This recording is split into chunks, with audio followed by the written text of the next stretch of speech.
All right, hey, we're in a series called Heroes. Got a couple weeks left in this series as we get ready for, I'm sorry to tell you, but school to start back and all of that here in just a couple of weeks. But I want to talk today about what I think is really difficult for most people to push through in this life, and that's criticism. Has anybody ever dealt with a critic, right? Have you dealt with a negative person, a judgmental person, somebody who constantly criticizes what you're doing and how you're trying to do it? I mean, people like this are difficult to be around. Negative people, sometimes in our culture, we call them haters, right? Like we talk about that. And so I want to ask this question today. How do I deal with critical people? How do I deal with critical people? Like, what am I supposed to do about these critics, these naysayers, these judgmental people, these haters that I have in my life? What do I do? There's a great story in the Bible, a hero that rises up that teaches us how to deal with criticism in our lives. And the person who does this in the Old Testament, his name is Nehemiah. He's got a whole book attributed to him in the Old Testament. An incredible story. He does some extraordinary things, but what's really extraordinary is he does it in the face of intense criticism and difficulty in his life. So how did he do it? How did he deal with the criticism? That's what we're going to look at, and I think we're going to learn a model for how we can deal with criticism today. So if you're going through something difficult, if you've been through something difficult, if you grew up in a critical household, if all those things that we carry with us, if you live in a critical work environment, if and this never happens here, but if you feel like in the church you're facing some criticism, right, it can happen no matter where we are. There are all kinds of negative, judgmental atmospheres and cultures around us. And so that comes from people. By the way, there's a whole nother sermon. Don't be that kind of person. Amen? Don't be that kind of person. Let me give you just one note of what I would say correction, or course correction, if you will. This is not saying that people who critique you are bad.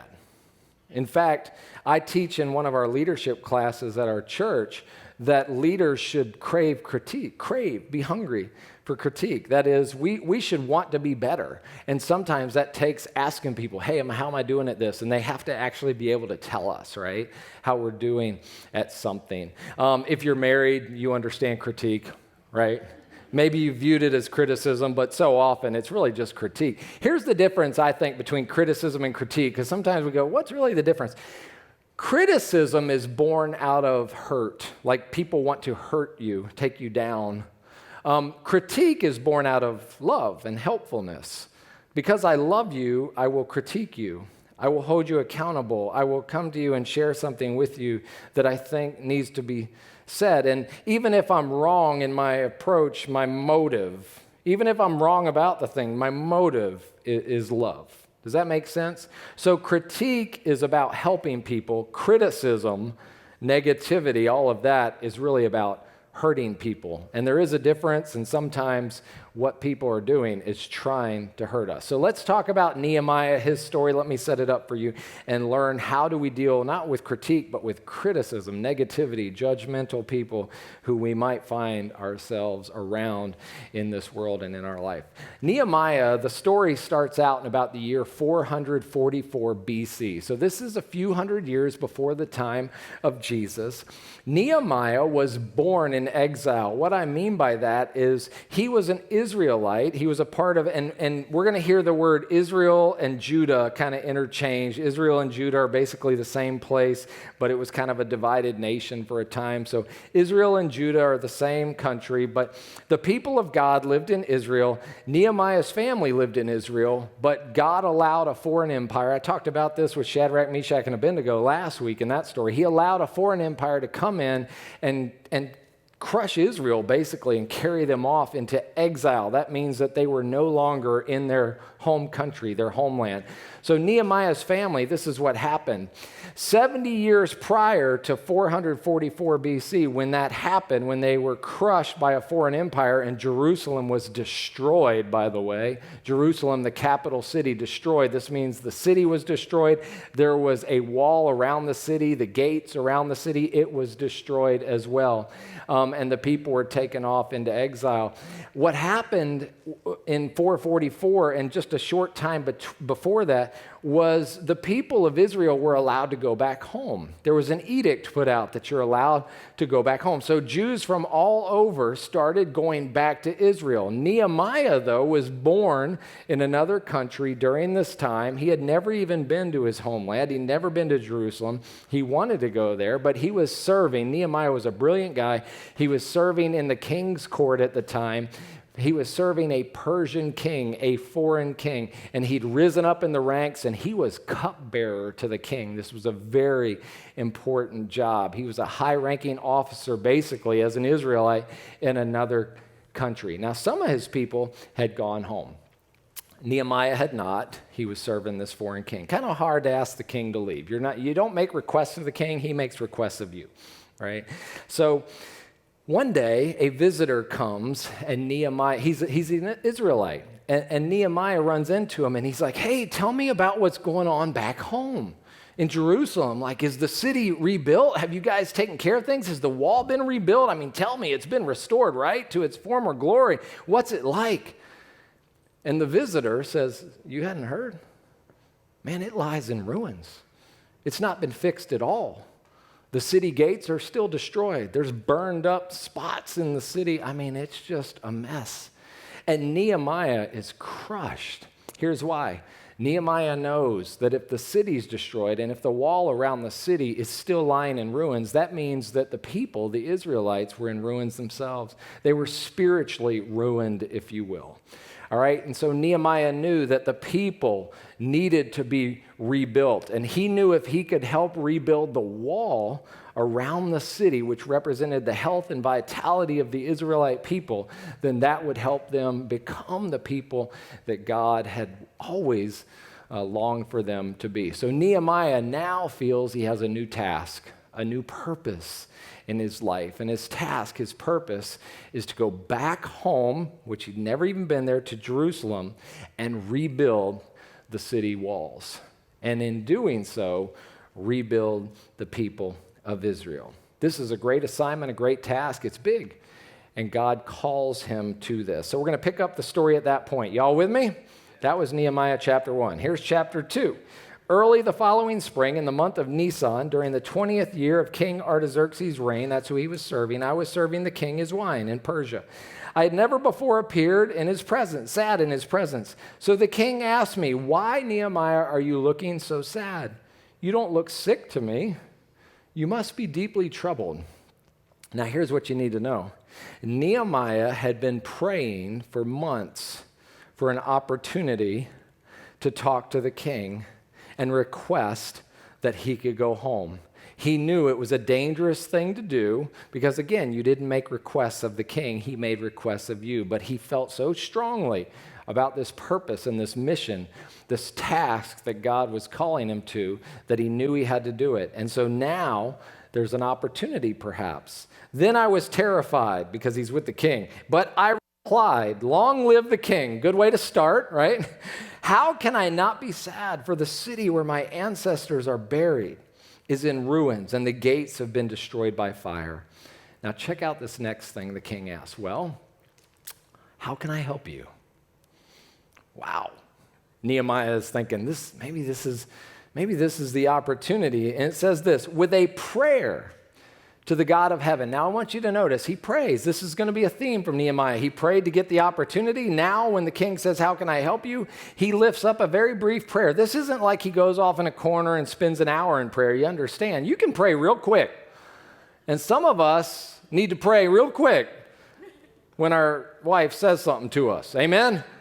Or your husband says something to you, or a coworker, or whatever, these situations. Maybe we need to say a prayer before we do anything else, right?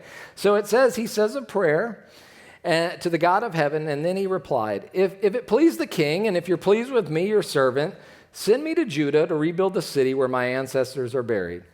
The king, with the queen sitting beside him, asked, how long will you be gone? When will you return? After I told him how long I would be gone, the king agreed to my request. So the prayer works, and God opens up this opportunity for Nehemiah. And I think when you pray, by the way, there's all kinds of little mini sermons in this. I mean, when you pray, it helps you look for the opportunity that you're asking for. We need to look for those opportunities. So he prays, and God grants the request, and the king says, you can go. He knows that it's going to be a treacherous thing. He's far away from Jerusalem. He's got to get home. He's got to go through a dangerous country. He's got to get some resources and lumber and stuff like this along the way to be able to rebuild the city. And so he also says to the king, the next part, if it please the king, let me have letters addressed to the governors of the province west of the Euphrates River, instructing them to let me travel safely through their territories on my way home to Judah. And please give me a letter addressed to Asaph, the manager of the king's forest, instructing him to give me timber, basically 2x4s and stuff, right? I will need to make beams for the gates of the temple fortress, for the city walls, and for a house for myself. And the king granted these requests because the gracious hand of God was upon me. This is Nehemiah telling this story in first person, right? When I came to the governors of the province west of the Euphrates River, I delivered the king's letters to them. The king, I should add, had sent along army officers and horsemen to protect me. This is like he got the police, like with the sirens on, leading the way, like in the movies when you see that. But then check this out. But when Sanballat, good name, and Tobiah heard of my arrival, they were very displeased that someone had come to help the people of Israel. What? That's kind of weird.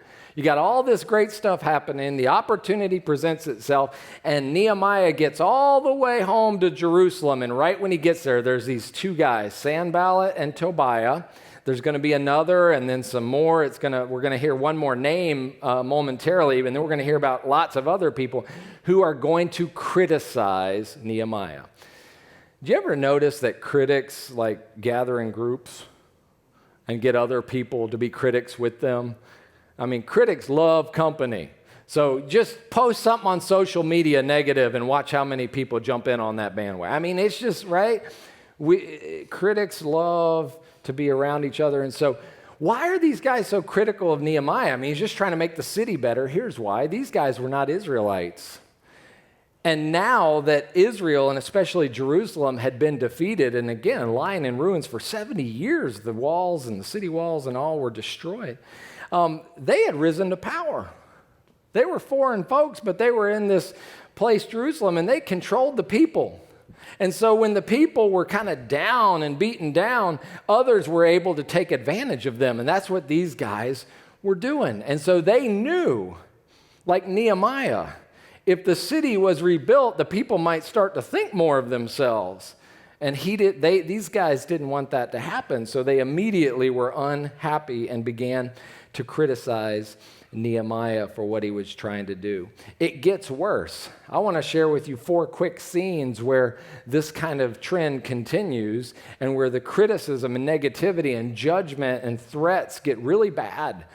So I want you to think and start to try to see what Nehemiah does when criticism comes his way. Because that's the question. How do I deal with critical people? So we're going to look at how Nehemiah dealt with critical people in his life with the task before him to rebuild the city walls. How do we deal with critical people? So just a few verses later it says, but when Sanballat, Tobiah, and now there's this other guy, Geshem the Arab, heard of our plan, that is to rebuild the wall, they scoffed. What are you doing? Are you rebelling against the king? They asked. I replied, the God of heaven will help us succeed. We, his servants, will start rebuilding this wall. It's like a prayer. It's like, God's called me to this. I have a task. This is what I'm going to do. And these guys are already scoffing, already making fun. There's no way you're going to be able to do this. What are you trying to do? Overthrow the king? What's going on? About a chapter and a half later, Nehemiah chapter 4 says this, Sanballat was very angry when he heard that we were rebuilding the wall. So he goes ahead and gets people and starts rebuilding the wall. He flew into a rage and mocked the Jews. I mean, he gets ticked off, and now he's mocking them, saying in front of his friends and the Samaritan army officers, what does this bunch of poor, feeble Jews think they're doing? See, they're trying to keep the people down by making fun of them. Do they think they can build a wall in a single day, but just by offering a few sacrifices? Do they actually think, and that's worship, by the way, the sacrifice, do they think actually they can make something of stones from a rubbish heap and charred ones at that. I mean, look around. It's just rubbish. The walls have been down and destroyed, moss growing on them. You still see the burn marks on the walls and the bricks. I mean, what are they thinking? And then Tobiah, it says, cuts them down really good with this statement. The stone wall would collapse even if a fox walked along the top of it. This wall is cheap, man. I mean, you guys don't know what you're doing. And check out the theme here. Nehemiah does what? He prays. Hear us, our God, for we're being mocked. And the prayer goes on. But Nehemiah prays. They keep working on the wall. These three guys start to gather other people to try to come against Nehemiah and his workers. It says this, but when Sanballat and Tobiah and the Arabs, Ammonites, and Ashdodites, so now there's more, heard about the work that was going on ahead and the gaps in the wall of Jerusalem were being repaired, they were furious. They're upset about this. They all made plans to come and fight against Jerusalem and throw us into confusion. But we prayed to our God and guarded the city day and night to protect ourselves. Now check this next part out, skipping a few verses later in chapter 4. When our enemies heard that we knew of their plans and that God had frustrated them, we all returned to work on the wall. But from then on, check this out, only half of my men worked while the other half stood guard. So it was, now they're taking shifts and some of them are standing guard with spears, shields, bows, and coats of armor. The leaders stationed themselves behind the people of Judah who were building the wall. So now what you have is Nehemiah's like, look, these guys are really criticizing, judgmental, and threatening us. And so he says, half y'all come down, and Nehemiah and his team go back to building the walls and the gates with their backs to the enemy. I mean, this is a scary, what does an enemy like to do? Stab you in the what? They're going to come at you when your back's turned to them. So Nehemiah puts some of the people down on the ground to protect them. Then there's the climactic scene in Nehemiah chapter 6. Check this out. There's a lot here, but listen to this. It's amazing. Sanballat, Tobiah, Geshem the Arab, and the rest of our enemies found out that I'd finished rebuilding the wall and that no gaps had remained. I mean, it's getting done. The work's getting done. Though we had not yet set up the doors and the gates. That's all that's left are these openings where they're going to put the doors. So Sanballat and Geshem sent a message asking me to meet them at one of the villages in the plain of Ono. All right, so hey, come over here where we are. But I realized they were plotting to harm me. Some translations say kill me. So I replied by sending this message to them. I am engaged in a great work, so I can't come. Why should I stop working to come and meet with you? Wow. 4 times they texted,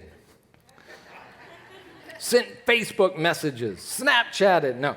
4 times they sent the same message, and each time I gave the same reply. The 5th time, 5 times, Sanballat's servant came with an open letter in his hand, and this is what it said, quote, there's a rumor among the surrounding nations, a rumor now, and Geshem tells me it is true. I asked Geshem, he says it's true, that you and the Jews are planning to rebel, and that is why you're building this wall. According to his reports, you plan to be their king. You, Nehemiah, want to be the king. He also reports that you've appointed prophets in Jerusalem to proclaim about you. Look, there's the king. You're going to get people to say you're the king. You can be very sure, Nehemiah, that this report will get back to the king.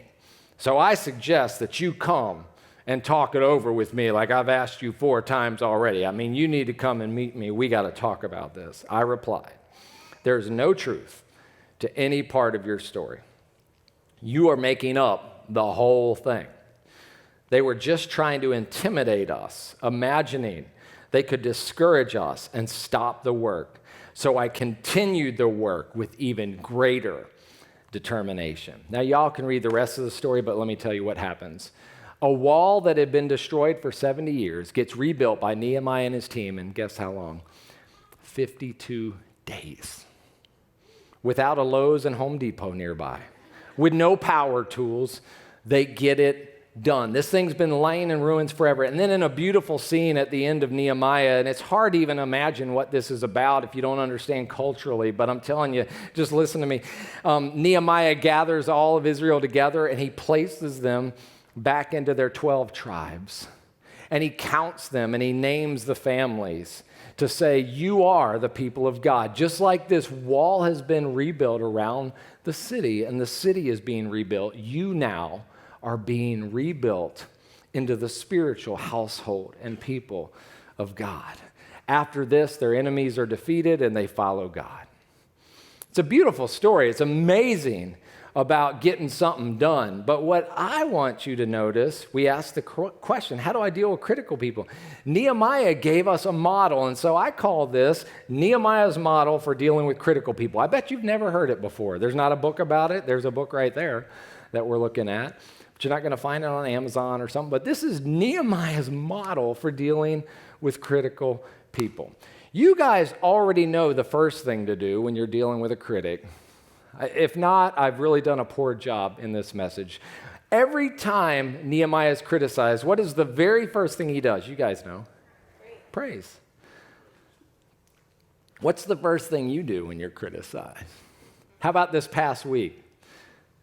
When somebody criticized you, when it came at you. I'm not talking about critique. Even then, we're bad at receiving that when it's born out of love and helpfulness. But what do you do when somebody comes at you? The first thing Nehemiah does is pray.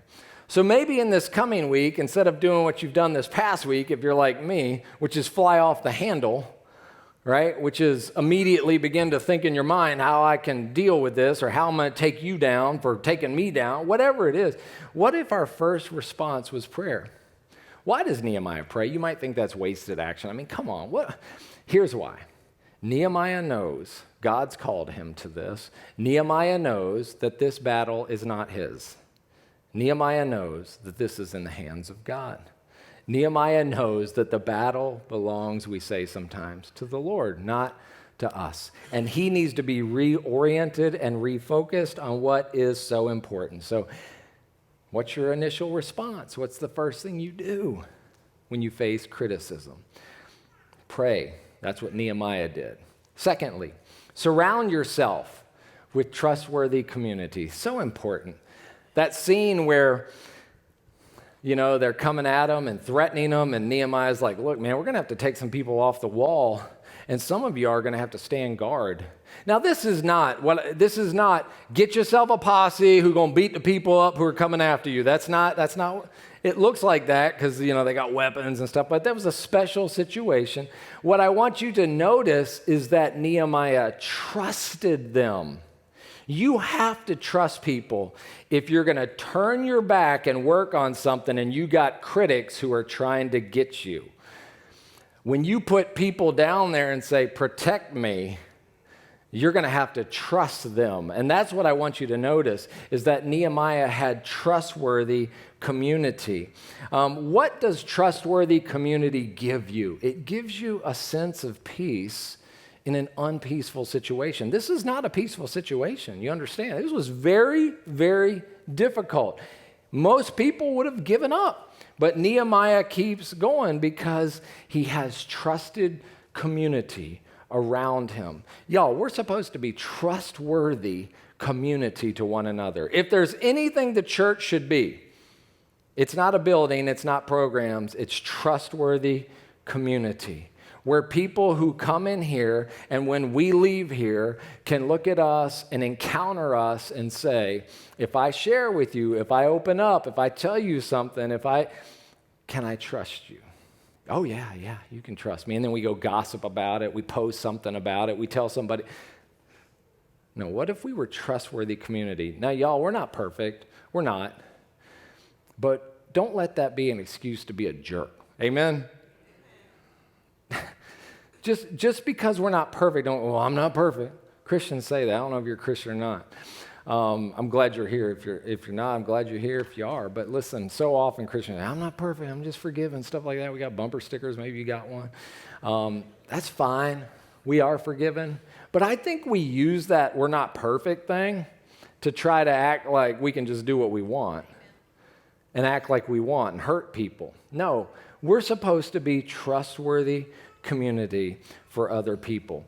And when you're in a trustworthy community, when you have friends who are trustworthy, you have peace, even if you're in the midst of something that's not peaceful. Isn't that good? We need that. Some of you are longing for that. dying for that trustworthy community. That's important. That's what Nehemiah did. His model, pray, surround yourself with trustworthy community. Thirdly, refuse to be distracted. You notice he just will not allow himself to be distracted. I mean, he turns his head maybe, but that's it. He keeps working, right? He keeps doing it, right? I mean, he refuses to be distracted when things are going to come at him. He refuses to engage the criticism, the negativity. He just refuses it. I think the reason I've messed up so many times is because I'm not talking about critique now and accountability where somebody wants to help me. I'm talking about where somebody might want to hurt me. When that happens, sometimes I listen. Like, tell me more about how bad I am. And I let the person keep talking or I engage the conversation. Pretty soon I'm like pretty distracted from something God might be calling me to do, the assignment, the purpose of my life. People get so distracted when they engage criticism. Again, not critique, but criticism and negativity. Instead, what does Nehemiah do? He keeps his eyes on the prize, on the purpose, on the mission, on the assignment. Now, just a note, can I tell you something here? If you are here and you would say to me, I would like my life to be used by God for great purposes in this world. I want God to do something great in my life. All right, and I even wrote some things down about what that might look like. If you're trying to do something great for God, like have a good marriage, you're like, well, that's not a super huge purpose. Yes, it is. That'd be a great thing to do. Have a good marriage, have a great marriage if you want to do that. If you have kids, if you want to raise your kids to be disciples, not just good citizens. Am I allowed to say that? I did. Not just good citizens, but disciples who make a difference in this world for Him, who stand for love and justice and all these kinds of things. If you want to be, if you're a young person, a student in your school who follows Jesus and is a light when others don't, if you want to take the high road in the workplace when others take the low road, does that happen to anybody? I work at Quest, so it never happens here. I mean, we don't. Thank you. If you want to do any of those things, great things for God, can I tell you something? Expect resistance. Expect it. You have a spiritual enemy that does not want you to accomplish things for God. You have a spiritual enemy who wants to destroy your marriage if you're married.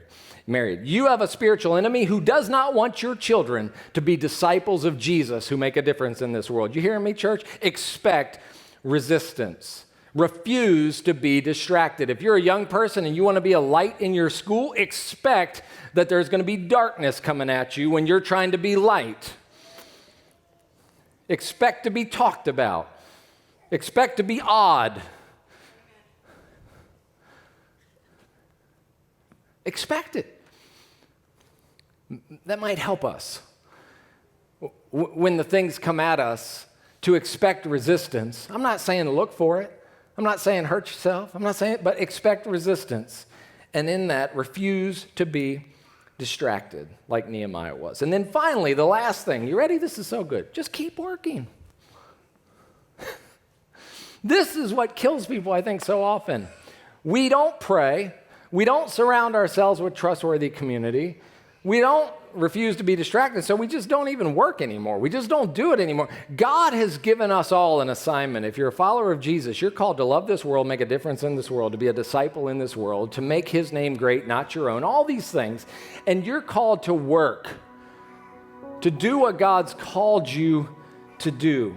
And listen, you've just got to keep at it. So many people fail right here, and the job is not done. What if Nehemiah just threw up his hands? You know what? Forget it. Y'all are so negative. He engages the criticism. He just doesn't have community around him. He's never praying. What's going to happen? He just goes back to Persia and is like, King, I couldn't get it done. It's just so much negativity. That's what we do so often. We give up on our marriages. We give up on our families. We give up on our church. We give up on our community. We give up on this world when we're called to keep working. Amen? That's what we're called to. Y'all, you're called to the same task that Nehemiah was. You're like, wait, he rebuilt a wall. Remember, why did he do it? to rebuild what? Lives. We, as the church, are called to be the rebuilder of lives that are broken and decimated and fallen and on fire and cracking and crumbling. We are called to be rebuilders of lives. So keep working. Keep doing what God has called us to do. Y'all, when I started Quest about 15 years ago, I used to say 14 years. It's got to be 15 by now. Some of y'all were with me in the very beginning. Thank you. My goodness, I couldn't have made it without you. You were trusted community and still are. Now there's just more trusted community, which I love. But there would be times, and I've shared this before, but there would be times that I just struggled. It's hard in the early days trying to start anything, right? And trusting God with it. I used to call a friend, another pastor, and I'd say, what do I do? And she would always say to me, you know what she'd say? John, just get up. I usually called her on Sunday. That's when preachers are down on themselves. What do I do? And she'd say, get up tomorrow morning, Monday, and guess what she'd say? Give up. No, she'd say, keep working. Take another step. Go to Starbucks, meet somebody else. I still do that. I mean, whatever it takes, just keep working. I always thought that is horrible advice. I never told her that. But you know what now? Whenever I'm coaching new pastors and stuff and they're struggling, they'll ask me, what do I do? You know what I say? Just get up again tomorrow and do it. Keep working. Don't give up. That's what I would say to you. You want a great marriage? Keep working. You want a great family? You want your kids to know Jesus and they're driving you insane? Keep working. I often say, Sean and I always say with children, keep paddling. You feeling like you're in the rapids? Don't stop paddling. The boat will tip. Keep paddling. Keep going. You want your workplace to be different? Don't give up.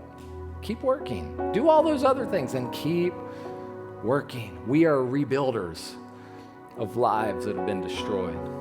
Quest, that's what we're supposed to be as a community. What if this church, can you imagine a church? I can. And you are this, but y'all, we could do even better. What if every person who walked in our doors, every person that we encountered when we leave here today, what if we realized that this could be a place of trusted community where people could tell their stories, where people would feel safe, and where we could change lives and rebuild their lives when they open up about the brokenness. Thank you so much for checking out our sermon online today. I wanted to personally invite you out here to our campus on a Sunday morning. We currently meet at 9, 10:30, and 12 noon. You can expect hot coffee, welcoming people, and an amazing kids ministry. But most of all, I just want to thank you for joining us online today, and we hope you have a great week.